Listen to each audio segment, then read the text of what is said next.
Hi, Doug Hoffman here. We're on to Chapter 2 of The Idiot's Guide to Getting Girls by Lisa Altalida. Perhaps today we can get a better look at the girl we're trying to get. It's still pretty blurry. A shapely lass, though. In Chapter 2 we're going to learn how to target the women that we want. I'm not kidding about the targeting. This chapter begins by informing us that women are around us all the time. You know, it's a bitch, because they're around us all the time and they're not offering to have sex with us. So what's a guy to do? Women are everywhere. There isn't a place that you go in your everyday routine when there aren't any women. Women are at the gym, at work, at the store, driving by you, and in almost every aspect of your life. And then, just in case you're unclear on the concept, she provides a list of all the places where you can find women. Bank, gym, work, bookstore, pharmacy. I think she could have gone on for pages that way. She gives us some pointers as to when it's good to approach a woman and when it's not. For example, not a good idea if she's paying for her items at the store, but if she's walking out of the store, it's a good idea. You know, in my own life, I've found that it's best idea not to leave, not to bother my wife if she's sitting on the can, but if she's wiping up, that's a good moment. When she's alone, it's a little dangerous because, women see you as a threat. Of course, I don't think they've ever seen me as a threat, but you never know.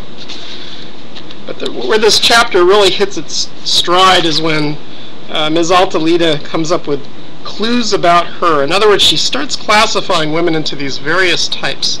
There's the businesswoman, the single mom, the artsy type, the party girl. I didn't know too many of these in college. I went to Berkeley and married a Berkeley girl, and I'd be tempted to create a separate type for the Berkeley girl, except I think my wife would come over here and grope me with her armpit hair. But it's probably best not to do stereotypes like that. She's holding a knife. A very, very sharp knife. The intellectual. Okay, is that better, Karen? Yeah. The intellectual may or may not look attractive. You want me to go on with this? But she is more concerned with the mind. She generally has an opinion, engages in debate, and enjoys wit. She can speak about anything as long as it has some relevance in her mind. But maybe I should have tried to find a glamour girl. The glamour girl likes it when other people are attracted to her. She likes pretty things, dressing well, and people who adore her. She could be a model or look like one. By the way, Livy wanted me to demonstrate the smile, which didn't come out very well in that last video. You want to tell the story about that guy who was taking out penthouse models. What story was that? The guy lost his entire family in a rather tragic car crash. Okay.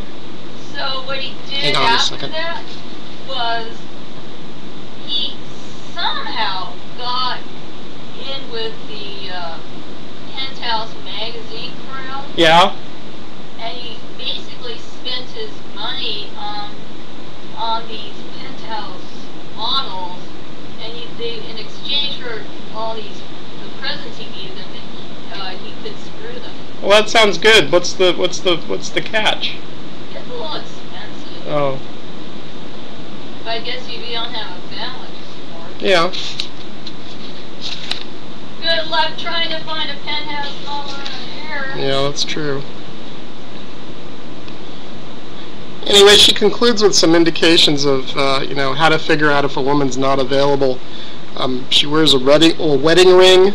She chats on the phone about a man. She's on the phone with a man. She's in bed with a man.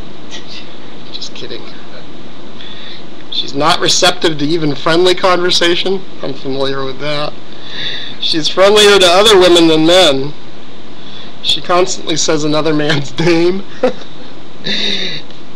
She does not want to give her phone number up, but she's willing to take yours. This is useful information for, well, idiots. Next week. Chapter 3, Making the Approach. See ya.